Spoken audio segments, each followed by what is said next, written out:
Bonsoir, bonsoir, bonsoir mes amis. Hier après-midi, j'ai vécu une expérience extraordinaire, une aventure humaine intense, un véritable test de résistance physique et mentale. Alors, je suis allé à la CNAS pour renouveler ma carte Chifa. Déjà, le mot renouveler me fait peur, hein, parce que ça sonne pas comme une simple démarche administrative. Ça sonne comme une mission nationale, presque un parcours initiatique où tu entres simple citoyen et tu ressors philosophe. J'arrive donc plein espoir, je prends mon ticket avec confiance, numéro 201. Et je regarde l'écran avec optimisme, affiché 150. Alors, à ce moment-là, j'ai compris que je ne suis pas venu renouveler une carte, hein. Je suis venu assister à ma propre retraite administrative. Je me dis malgré tout ça, ça va avancer vite et que l'État a sûrement modernisé le système, que nous sommes en 2026, que la technologie existe. 2 minutes plus tard, je regarde l'écran, 151. Une seule unité en 10 minutes. Même un escargot fatigué qui marche en marche arrière avance plus vite que ça. Donc à partir de ce moment-là, tu comprends que tu ne fais plus la queue.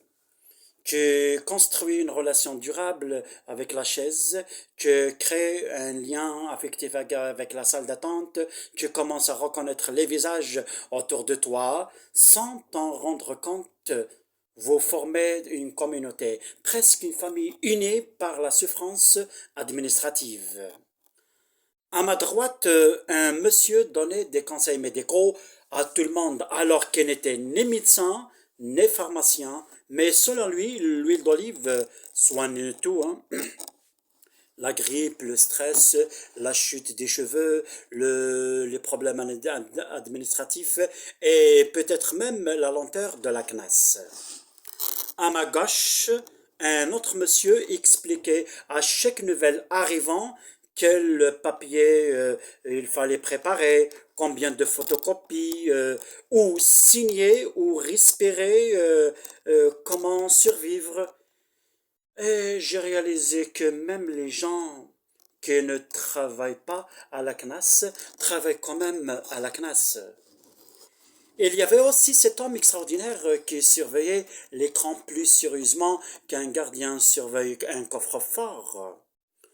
Il ne clignait même pas des yeux, il était prêt à courir au moindre changement de numéro comme s'il jouait sa vie et je suis persuadé qu'il s'entraînait chez lui devant la télé en faisant des sprints quand il voit apparaître un chiffre.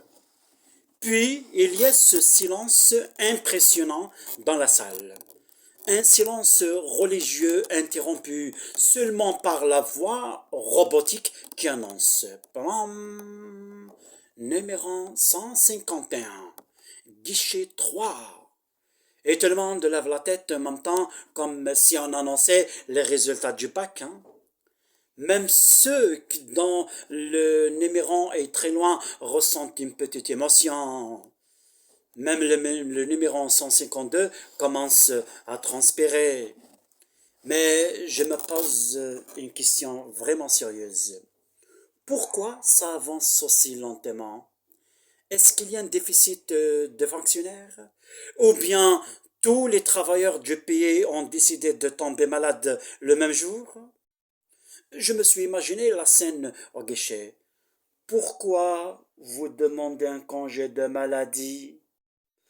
Le monsieur l'a dit, il va dire, parce que j'attends ici depuis ce matin. Eh ben oui, c'est logique finalement, hein. Tu arrives à la CNAS en parfaite santé et tu repars avec stress, tension, fatigue, mal au dos. La CNAS devrait distribuer des arrêts maladie directement à l'entrée pour gagner du temps, hein. Le moment le plus dangereux, c'est quand tu te dis innocemment, ouais, quand que tu ne vas que tu vas sortir 2 minutes prendre l'air ou acheter de l'eau. Tu reviens tranquillement et tu découvres que les numéros sont passés de 151 à 170 sans aucune explication scientifique. Et tu comprends que la classe fonctionne selon les lois mystérieuses de, de la physique quantique. Hein.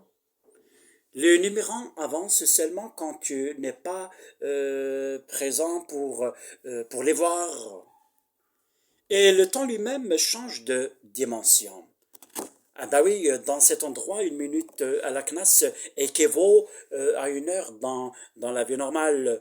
Si Einstein avait connu la CNAS, il aurait abandonné la théorie de la relativité pour écrire la théorie de la relativité administrative.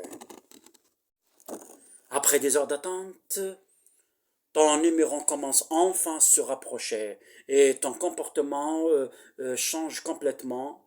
Ouais, à 190, tu es calme. À 195, tu te redresses. À 198, tu vérifies tes papiers 15 fois. À 200, tu respires comme si tu passais un examen national. Tu regardes ton ticket toutes les 5 secondes comme s'il pouvait disparaître ou changer de numéro par magie. Enfin, arrive le moment où ton numéro est appelé. Tu cours vers le guichet essoufflé, fier, ému, persuadé que ton combat est terminé, et la dame te regarde calmement et te dit que ce n'est pas le bon guichet. Et ils font aller au guichet numéro 2, monsieur. Eh ben oui, situé à l'autre bout du bâtiment, et tu réalises que la classe ne gère pas seulement l'administration, mais aussi l'entraînement sportif des citoyens. Et voilà, je n'arrive pas à comprendre.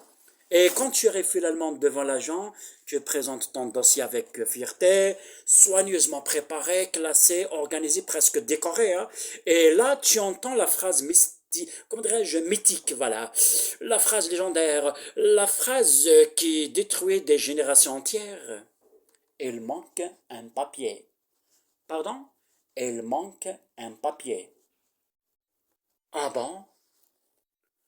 Un papier mystérieux, un document invisible, un papier dont personne ne connaît l'existence, mais que tout le monde demande. Je pensais sûrement que ce papier n'existe pas. C'est juste un test psychologique pour mesurer ton niveau de patience.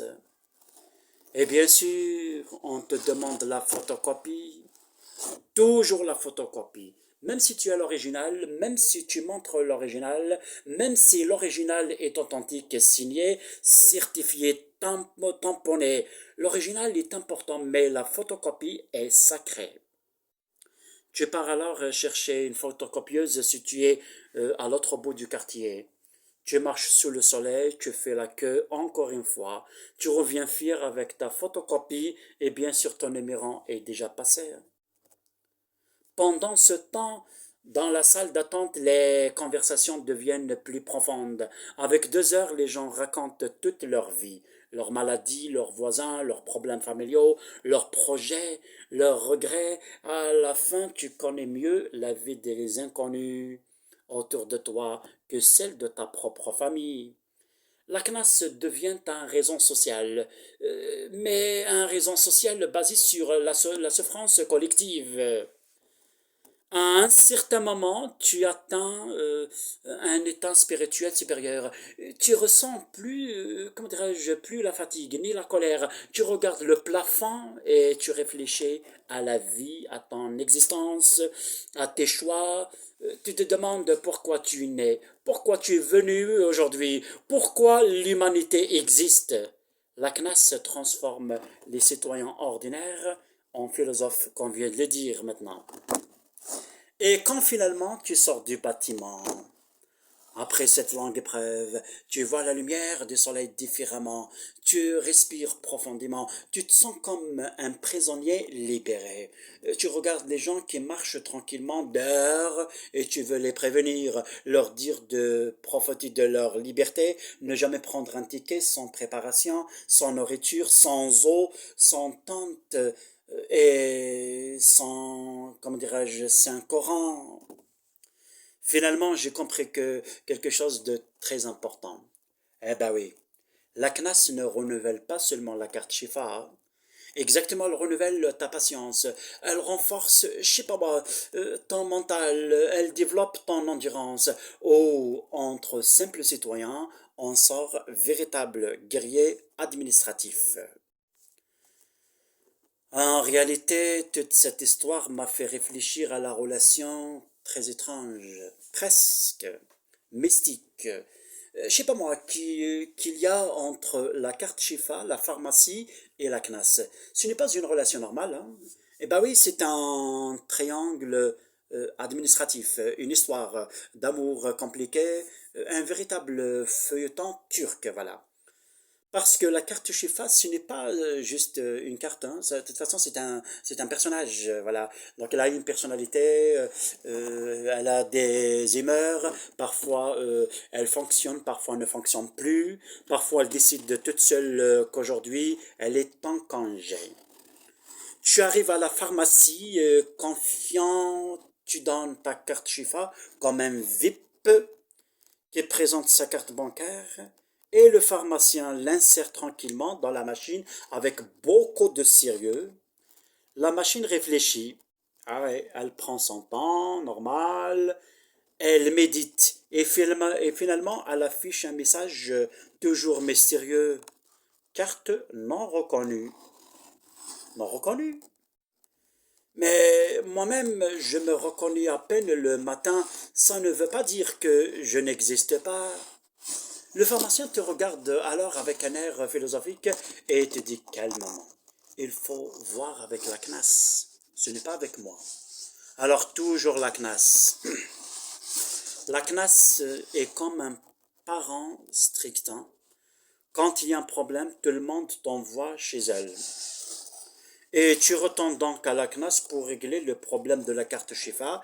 Tu fais encore la queue, tu attends encore des heures, et quand enfin tu arrives au guichet, on te dit que tout est normal, que la carte fonctionne parfaitement, que le système est à jour. Tu repars rassuré, tu retournes à la pharmacie plein d'espoir, et la machine refuse encore la carte. La pharmacie dit CNAS, la CNAS dit pharmacie. Et toi, tu es en milieu comme un ballon de football administratif, hein. Ce que je trouve fascinant, c'est que la carte Shifa crée une relation très profonde entre les deux institutions. La pharmacie et la CNAS communiquent entre elles, mais jamais devant toi. De toute façon, c'est une relation secrète. Elles se comprennent, elles dialoguent, mais les citoyens restent toujours exclus de la conversation. Parfois, j'ai l'impression que ma carte Shifa a ce qu'on appelle une double vie. Avec la CNAS, elle fonctionne parfaitement. Avec la pharmacie, elle fait semblant d'être malade. Eh ben oui, même la carte demande, c'est ce qu'on appelle un arrêt maladie, hein. Oui, maladie. Et puis, il y a ce moment magique où la carte fonctionne enfin. Le pharmacien te dit, voilà, c'est passé. Et bien à ce moment-là, tu ressens une joie immense, une victoire nationale, un sentiment de fierté incroyable par une simple transaction médicale. Tu veux remercier tout le monde, serrer la main du pharmacien, faire un discours, appeler ta famille pour annoncer la bonne nouvelle, hein. Et finalement, j'ai compris que la carte Shifa, la pharmacie et la CNAS fonctionnent comme une équipe très bien organisée pour tester la patience du citoyen. Voilà. La CNAS t'apprend la patience, la pharmacie teste ton courage et la carte Shifa vérifier ta foi. Et voilà. Donc c'est ce qu'on appelle, c'est un système compliqué de développement personnel. Grâce à eux, tu ne soignes pas seulement ton corps. Eh ben oui, tu t'entraînes ton moral. Oui, ton mental, ton moral. Oui, tout, bien évidemment. Tout et tout. Et le plus bon de toute cette histoire, le moment le plus philosophique, le sommet de l'existence administrative, Eh ben oui, c'est quand tu découvres que les médicaments que le médecin t'a prescrits ne sont même pas remboursés par la carte Chifa. Aïe, Awardi. Là, tu restes silencieux, tu réfléchis, tu regardes ta carte, tu regardes l'ordonnance, tu regardes le pharmacien et te demandes sérieusement si tout cela n'est pas une caméra cachée. Parce que moi, après avoir passé des heures à la CNAS, après avoir attendu, souffert, couru entre les guichets, cherché des photocopies, renouvelé la carte avec courage et détermination, j'arrive chez le médecin, il me prescrit des médicaments, je vais à la pharmacie avec fierté, je donne ma carte de Chifa comme un héros administratif et le pharmacien me dit tranquillement, ça, ce n'est pas remboursé. Pas remboursé. Alors pourquoi j'ai renouvelé ma carte pour la décoration, pour la collection, pour compléter mon portefeuille? Je commence à lire l'ordonnance comme un contrat juridique. Je demande au pharmacien, celui-là, pas remboursé. Celui-là, pas remboursé. Celui-là, au moins, non plus. À la fin, même le pharmacien commence à rigoler.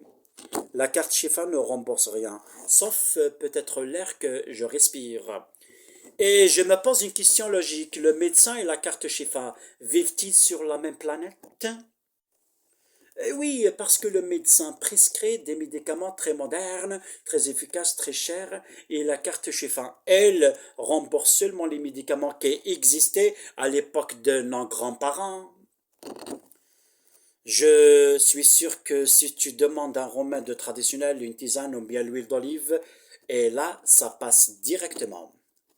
Le plus drôle, c'est que le médecin écrit toujours l'ordonnance avec une écriture incompréhensible. On dirait une formule chimique ou bien un message secret et toi tu fais confiance et tu dis oui docteur, tu prends le papier, tu vas à la pharmacie et tu découvres que ton traitement coûte le prix d'un billet d'avion. À ce moment-là, ta maladie disparaît immédiatement. Tu dis au pharmacien, finalement, ça va mieux.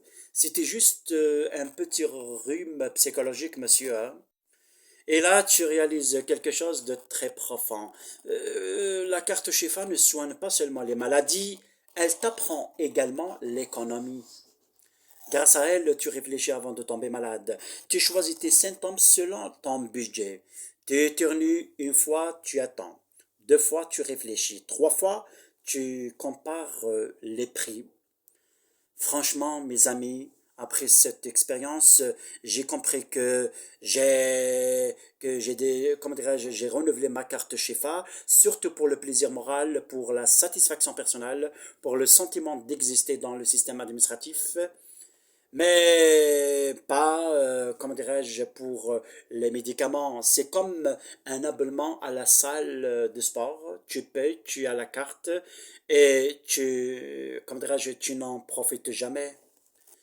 Finalement, voilà, la carte Chifa à la CNAS, la pharmacie et les médicaments forment un système très intelligent. La CNAS teste ta patience. La pharmacie teste ton portefeuille. Le médecin, lui, teste ton courage. Et la carte Chifa teste ton sens de l'humour. Parce qu'à la fin, ils vont mieux rire, sinon, monsieur, tu tombes encore malade. Sinon, Sinon, sinon, tu tombes encore malade. Merci beaucoup, mes chers amis. Vous êtes formidables et au revoir.